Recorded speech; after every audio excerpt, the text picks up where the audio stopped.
Shtabi i emergjencave civile të Malësisë së Madhe është mbledhur gjatë kësaj të hënë në drejtimin e nënprefektes Taze Lohja, edhe pse situata nuk paraqitet problematike. Për administratorët dhe përfaqësuesit vendor janë lënë detyra specifike për të përballuar çdo situatë të vështirë që mund të krijohet me rikthimin e rreshjeve. Gjatë takimit u vu theksi tek mungesa borpastrueseve për njësitë administrative të shkrelit që mund të sjellë bllokim të disa segmenteve.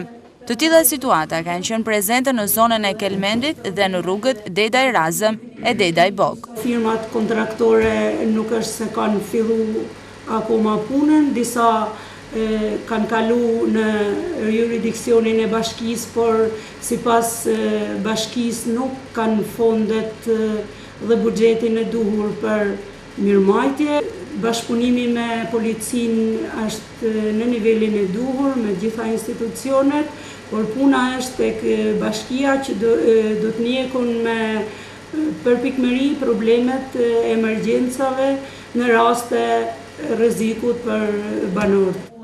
Bashkëpunimi mes bashkisë dhe institucionit të nënprefekturës në Malësi të Madhe ka bërë që si vjet masat të jenë më të plota dhe situata të menaxhohet më me efikasitet.